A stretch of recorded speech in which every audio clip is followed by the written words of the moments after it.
वित्त मंत्री निर्मला सीतारमण ने रविवार को देश का आम बजट यूनियन बजट 2024 लोकसभा में पेश किया। अपने बजट भाषण में उन्होंने कई बड़े ऐलान किए। ये मोदी सरकार में वित्त मंत्री के रूप में उनका लगातार नवा बजट है।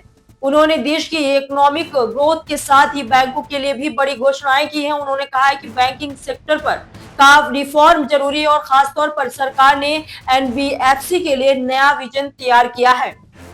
निर्मला सीतारमण ने अपने बजट भाषण में कहा कि बैंकिंग सेक्टर में रिफॉर्म बेहद जरूरी हो गया, खासकर एनबीएफसी के लिए सरकार नए विजन पर काम कर रही है। वित्त मंत्री निर्मला सीतारमण ने लोकसभा में बजट भाषण में बताया कि इंडियन बैंकिंग सिस्टम की बैलेंस शीट मजबूत है। High level committee on banking for develop India स्थापित की जाएगी।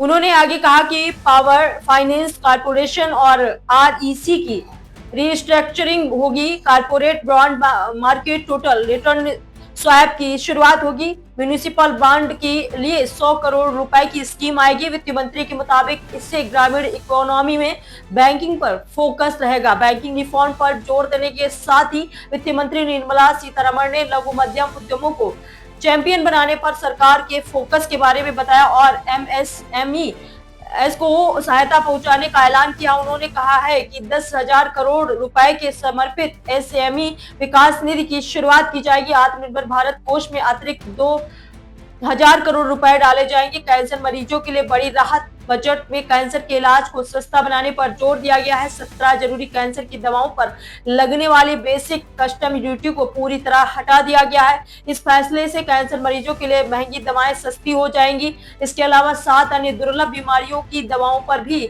इंपोर्ट ड्यूटी में छूट दी गई है। बजट में स्वास्थ्य क्षेत्र में रोजगार बढ़ाने पर भी ध्यान दिया जाएगा। अगले 5 वर्षों में 1 लाख सहायक स्वास्थ्य कर्मियों एएचपी को ट्रेनिंग दी जाएगी। साथ ही 1.5 लाख केयर गिवर्स भी तैयार किए जाएंगे जो कि खासकर बुजुर्गों की देखभाल करेंगे। रेडियोलॉजी और एनेस्थेसिया जैसे विषयों की पढ़ाई कराने वाले संस्थानों को भी बेहतर बनाया जाएगा और आयुर्वेद को दुनिया भर में और अधिक पहचान दिलाने पर जोर दिया जाएगा। बड़ा निवेश। बायो फार्मा शक्ति पहल के तहत अगले 5 वर्षों में 10,000 करोड़ रुपए का निवेश किया जाएगा। ग्लोबल हब भारत को दवाओं की मैन्युफैक्चरिंग का दुनिया में नंबर 1 केंद्र बनाने का लक्ष्य है।